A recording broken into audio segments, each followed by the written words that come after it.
we have to understand that one of the biggest obstacles in finding Allah becomes the many gifts that He gives us. And I want you to understand this. The gifts that Allah Azza wa Jal, He gives us, the more gifts He gives us, the more gifts He gives us, it becomes like spreading us with cushions and cushions and cushions and many mattresses and comforts. And it becomes so comfortable that we sink in those cushions. We sink in those gifts. We get so many gifts from Allah that we start to forget Allah. So let me explain this to you. Allah has given us the gift of eyes, given us the gift of listening, the gift of speaking, the gift of understanding, the gift of having a good IQ, the gift of communicating with people, the gift of having family, having friends, having a community. The more of these gifts Allah gives, the more comfortable we become. Allah gives us the gift of intelligence, the gift of beauty, the gift of having people that are attracted to us, the gift of having ownership of certain things on this world, the gift of possessing many things, including properties, including a good, healthy bank balance. The gift of all, these are all gifts from Allah.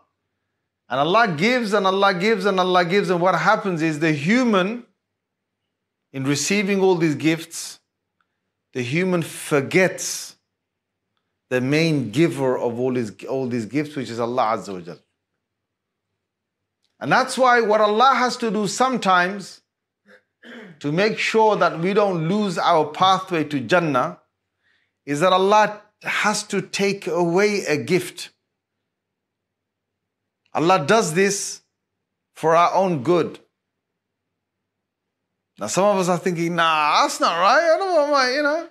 I don't want my gift to go away. But do you understand that the people who have to struggle and the people who have less are the people who become desperate, that they want gifts. So let me put it in different terms. Imagine a poor person. Imagine a person who is so poor that they don't have food on the table. Imagine a person who's so poor that they only have one set of clothes. Imagine this person is so poor that the person probably doesn't have a roof over their head. So they've got no food on the table. They've got no roof over their head. They're probably living out there very rough. I don't know if you have these kind of people in New Zealand. You probably don't have these people in New Zealand, do you? You do? Oh, whoa. But you can go to some third world countries and you can see loads of these people, right? Now this person who's so poor, what do? They're desperate.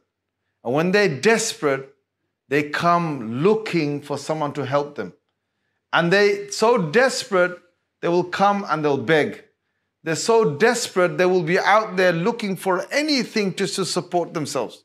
Okay? Now they're in a desperate situation. There's many other people who might not be desperate like them, but they don't understand their situation. Now, a desperate person, they appreciate everything a person has that they don't have. They appreciate it. When they see homes, they say, wow, if I could just have, forget this 5-bedroom house, if I just could have a hut, I'd be happy. A desperate person, if they see food, like, we have food, right? So sometimes, we throw this food away. Sometimes we eat it and we don't even finish the plate. You go to a desperate person who doesn't have food, the crumbs that we throw from our plates, that's their meal. That's their food. They'll be so appreciative of having just that much. But a person who's got their fridge full, who's got their, they've gone to pack and save, they bought so much food, they've stored it all inside the house, they've stored more for next week, the next week, and the next week, they've got food in the house. They don't appreciate what they have inside the house as much as that desperate person. Are you all with me, yes or no? I only heard about 20 people say yes. The rest of you, do you speak Maori language or something? Do I need to switch the language or something? Are you all with me, yes? Yes. Right. So the person who's been given a lot, what happens is they appreciate less. It's a fact. And they don't see the value of the gifts that they have. But the person who doesn't have something, they certainly see the gift of having that thing. And they say the human being is very, very, the human being, they value the gift they have before they get it and after they lose it. Are you guys understanding what I'm trying to say? Yeah? Before you get it, you appreciate it because you don't have it. Once you have it after a little while, first when you get it, you're like, man, I got this new car. You know what I'm saying? Like, you appreciate a new house. You appreciate it. After a little while, the house becomes normal. The thing that you just got, the telephone, you just got the smartphone you got, it becomes normal. The car you got becomes normal. You don't appreciate it so much. But if you ever were to lose it, if you lost the smartphone you had, oh my God, then it would hurt you. And then you would value having that smartphone, right? If you lost the house that you've got, you would seriously value it. Same as the human beings that we've got around us. You don't really appreciate the people that you have until you lose the people that you've got. May Allah give us understanding, say Ameen. And one of the messages I want to give to you is, Allah's given us so many gifts, so many gifts, so many gifts, so many gifts, that in the midst of all of these gifts, we've lost the value of these gifts. We've lost the value of Allah giving us so much. You know how much Allah has given us? How much?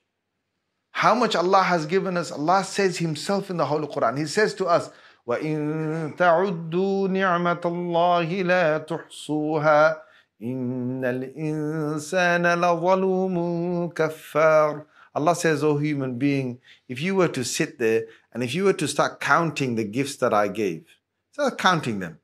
Start counting. Count and count and count. Allah says, your life will finish, but you won't be able to count as many gifts I've given to you. La tuhsuha. You'll never be able to finish. Now some of you are thinking, well, I could probably count them. No. You wouldn't be able to even count the fingertip that you have. The fingertip. You know the sense that the fact that we touch something, we can feel it. You can't. And the only way to really know what Allah's given us is to see what the people who don't have the things that we have. That's the only way of really seeing it. So for example, you see a blind man, then you understand the gift of eyesight.